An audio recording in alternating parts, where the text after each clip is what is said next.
Ça, Monsieur Philippe, ou ça, Maître Philippe, si vous préférez marquer ainsi le statut particulier que beaucoup lui reconnaissent, comme le fit par exemple le docteur Philippe Encausse, Pappus n'aurait pas existé. Il n'aurait pas été le Pappus que nous connaissons, le Pappus qui sans doute nous aimons, le Pappus que pour beaucoup d'entre nous, nous admirons. Un Pappus qui, au sortir d'une adolescence matérialiste, avait trouvé son maître de sciences occultes en Eliphas Lévy. Il avait placé l'ordre martiniste sous son patronage posthume et sur celui de Louis-Claude de Saint-Martin. Pappus avait trouvé son maître intellectuel en la personne d'Alexandre Saint-Yves d'Alvèdre. Un Pappus qui n'en avait pas moins trouvé son maître de magie en l'étrange Peter Davidson. Mais un Pappus qui a reconnu Nizier-Philippe comme le maître spirituel qu'il recherchait depuis son entrée dans la carrière. Dès lors, lui, le chef de tant d'écoles, a commencé par cet ordre martiniste qu'il avait fondé, lui, le Balzac de l'occultisme, auteur de tant d'ouvrages de vulgarisation, n'a pas craint d'aspirer à être le bien dévoué petit fermier de celui qu'il nommait avec admiration le père des pauvres et des prisonniers, en qui il avait aussi reconnu un maître inconnu. La rencontre du maître inconnu et de son disciple s'est faite en 1893 ou peut-être 1894. Je ne puis, hélas, le préciser davantage, grâce au masseur et magnétiseur André Robert et à la fiancée de Pappus, Mathilde, dont la demeure familiale jouxtait celle de Philippe à l'Arbrelle, en banlieue lyonnaise. À entendre le récit de sa fiancée, qui cherchait à le convaincre, lui, Pappus, d'aller voir M. Philippe, Pappus a commencé par imaginer qu'elle était sous une influence néfaste. Louis Marchand a raconté, d'après le témoignage de ses dires, comment Pappus résolut aussitôt de rompre ce maléfice par un procédé magique.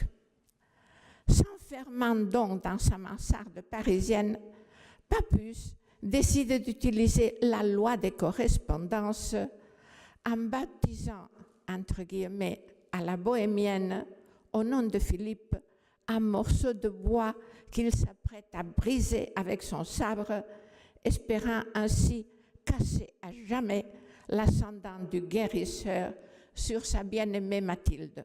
Je lève, témoigne Pappus, un bras vigoureux, mais avant d'avoir pu l'abaisser, le sabre m'est violemment arraché des mains par une force inconnue.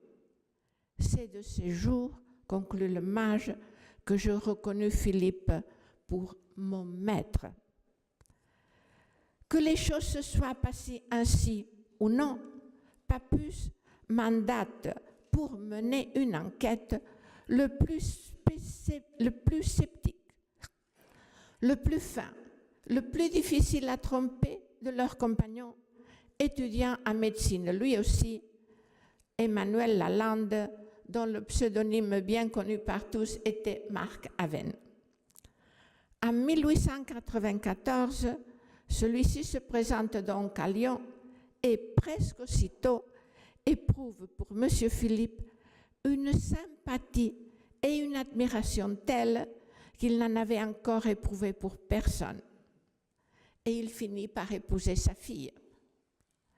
Très vite, Pappus se rend à son tour à Lyon et là, il a trouvé son maître spirituel en chair et en os.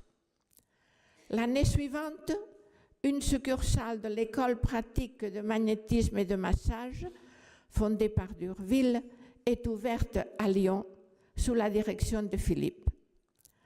En l'inaugurant, Pappus ne tarit pas d'éloges à l'égard de son directeur. J'ai, dit-il, trouvé mon maître, car depuis longtemps je cherchais, lui qui n'était rien au milieu de tous ceux qui se croyaient être si grands. Début 1896, la revue L'Initiation rappelle que la direction a été confiée à un magnétiseur qui jouit dans toute la région d'une immense réputation, M. Philippe, qui a su grouper autour de lui les professeurs nécessaires à l'enseignement. Et, ce qui est plus difficile encore, des élèves aussi assidus et peut-être plus nombreux que ceux que nous avons réunis à Paris. En janvier et février 1896, Papus lui-même viendra lui prêter main forte. Il assurait les cours de physiologie synthétique à une dizaine d'élèves. Des procès-verbaux en ont été rédigés, des procès qui rendent compte fidèlement de chaque séance, dont l'initiation s'est faite elle-même régulièrement l'écho. Et le 19 août 1897, devant Papus, un homme atteint de phtisie au 3e degré, reconnu comme n'ayant plus que 9 mois à vivre, est soumis par M. Philippe à un étrange traitement. J'ouvre les guillemets. Le maître nommant les mois jusqu'à 9, le sujet à ce numéro est mort dans les bras des personnes appelées pour le soutenir, exprimant toutes les phases du cours de cette maladie, ce que les médecins présents ont constaté avec une grande surprise, au point que le docteur d'Urville n'a pu s'empêcher de pousser l'exclamation devant toute l'assistance, composée d'au moins 100 personnes de tous âges et de toutes conditions, en disant « Je n'ai jamais vu une chose pareille, je ne comprends pas ». Philippe réalise également des médicaments. En 1898, à Paris, Papus lui-même utilisera à l'hôpital homéopathique Saint-Jacques un liquide immunisant fabriqué par M. Philippe contre la tuberculose. Et c'est avec fierté qu'en décembre 1898, dans ses considérations sur la thérapeutique de la tuberculose, il rend compte des résultats jugés probants et salue une fois de plus son père spirituel. Quant à l'héliosine, un autre médicament mis au point par Philippe, même Marc Aven s'avouait incapable de le fabriquer sans son maître de laboratoire. Papus ne l'aurait pu davantage, lui à qui M. Philippe avait également confié le précieux remède. Mais ce ne sont là que des procédés auxiliaires. Le seul art nécessaire, répète Philippe, c'est celui de la prière, de l'humilité et de l'amour du prochain. Et là, je me demande dans quel ordre faudrait-il les entendre? La prière, l'humilité, l'amour du prochain, par lequel devrait-on commencer? Ce serait peut-être une question à nous poser. Dans certains cas, cet amour prend une forme extrême. C'est lorsque le thaumaturge use d'une prière spécifique qu'il transmettra notamment à Papus et que le docteur Philippe Ancos à son tour employa, dans laquelle il demandait au Seigneur qu'il lui envoyât des épreuves personnelles afin de faciliter par ce transfert la guérison spirituelle ou physique d'un malade. À plusieurs reprises, Papus a également assisté à des séances assez spectaculaires de guérison opérées par son maître dans son hôtel particulier rue Tête d'Or à Lyon. Papus écrit dans un carnet personnel faisant partie des archives de Philippe Ancos qui ont été pas mal perdues. Parmi la multitude de guérisons, j'ai vu en séance l'appendice xyphoïde d'une petite fille qui était tournée en dedans revenir en position normale. C'était un enfant de 4 ans mourant d'une méningite tuberculose et d'une phthisie intestinale guérie en un quart d'heure, s'en allant en courant. Une jeune fille de 12 ans dont la jambe était desséchée, vit sa jambe reprendre son volume normal en une séance. C'était donc des notes des archives de Philippe. En 1908, Pappus a d'ailleurs précisé les circonstances des 2 premières guérisons. J'étais là avec 2 autres médecins quand une maman de 20 à 22 ans est arrivée, portant dans ses bras un petit enfant de 5 ans, la tête ballante et les yeux vitreux. Elle dit à Philippe, « Mon enfant doit mourir dans 2 heures. Et comme vous l'avez sauvé il y a 10 ans, je viens vous demander maintenant de guérir mon enfant. » Nous sommes 3 médecins qui l'examinons et nous découvrons un cas de méningite tuberculeuse très prononcé. L'enfant devait donc mourir. Il faut que je vous dise maintenant comment Philippe opérait. Il y avait toujours là près de 200 personnes. Philippe n'était pas poseur du tout. D'un caractère bon enfant, il faisait toujours rire ses malades. Alors, devant le monde, il dit, en voyant l'enfant que nous avions examiné, « On peut guérir cet enfant, mais voulez-vous vous engager tous, 100 personnes, à ne pas dire du mal des absents pendant 3 mois ?» Tout le monde bondit. Et on lui a répondu, « Non, c'est pas possible. 3 mois, c'est pas possible. » En marchandant, on est arrivé à 2 heures. Moi, je n'ai jamais pu rester 2 heures sans dire du mal des absents. Eh bien, Philippe a dit, « Ok, c'est entendu.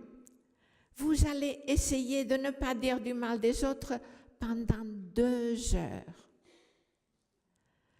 L'enfant était dans une pièce à côté. Au bout de 2 heures, je suis allée le chercher. Je l'ai pris par la main et il a fait avec moi le tour de la salle. Il était guéri. J'ai vu d'autres cas, dit Pappus, notamment un malade qui souffrait beaucoup de l'estomac. Personne ne pouvait savoir ce qu'il avait.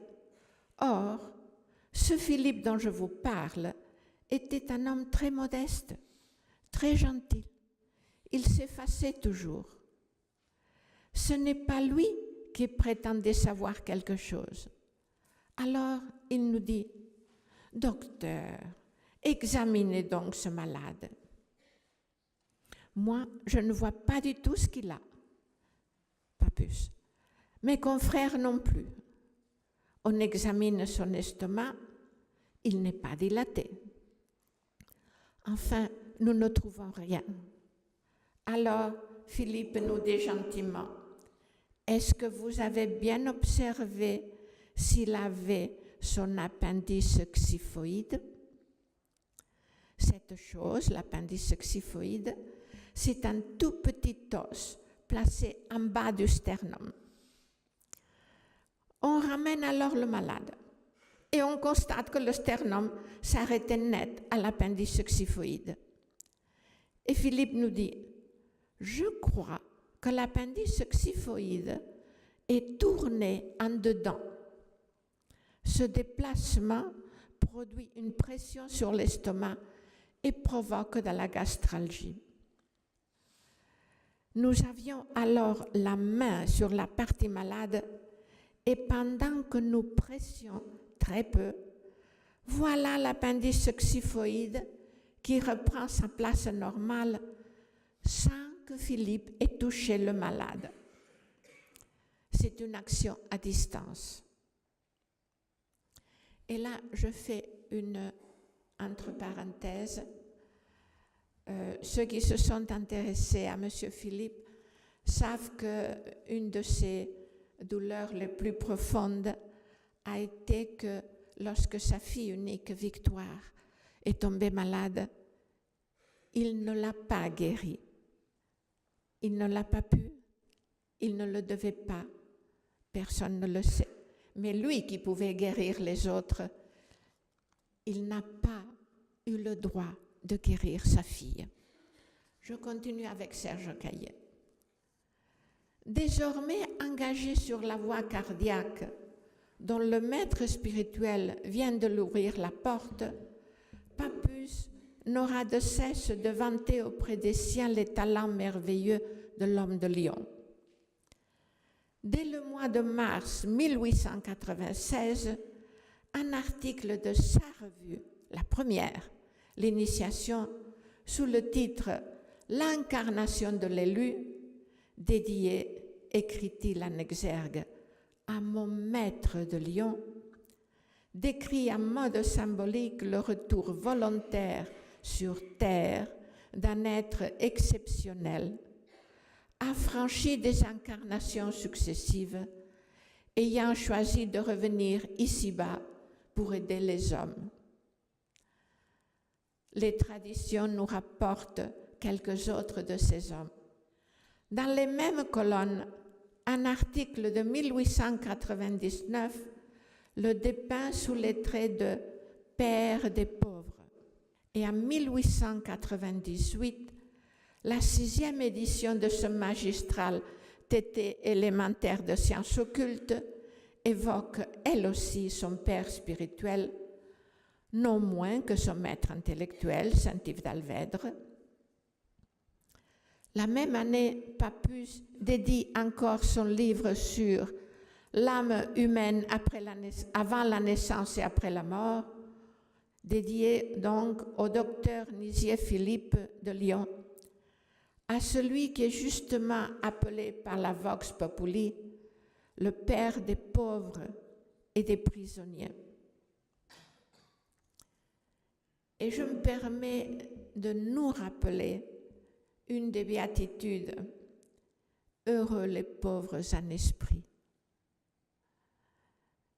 Étant donné que toute chose dite par ces grands êtres, que ce soit maître Philippe de Lyon ou Papus, peut être interprétée du point de vue symbolique,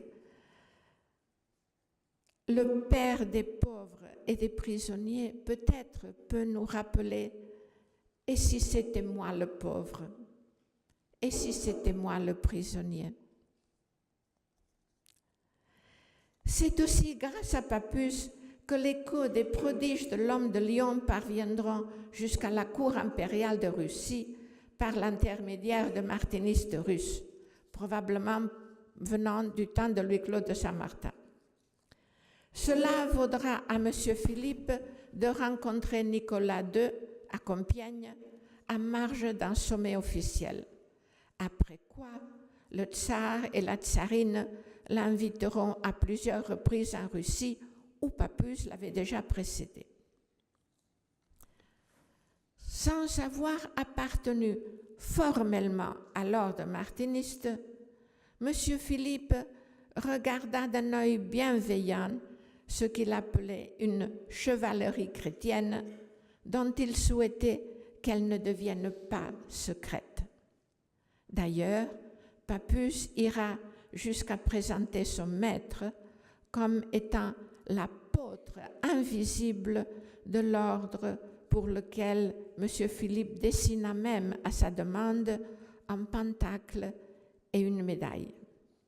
Le maître inconnu, écrit Papus, passe pour être le chef, l'initiateur, l'apôtre presque invisible mais ardent d'un grand mouvement mystique qui, au-dessus des religions officielles et malgré leurs dogmes, circule en ce moment-ci par les nations occidentales.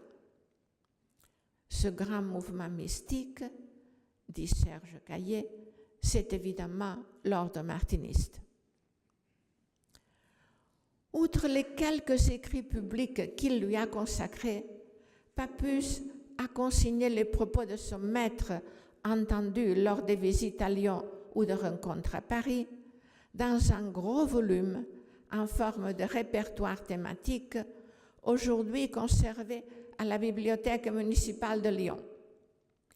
Ce manuscrit se termine par un ensemble de notes intitulé « Biographie, anecdote », dont la plus grande partie paraît avoir été rédigée peu avant la mort de M. Philippe, vers 1905.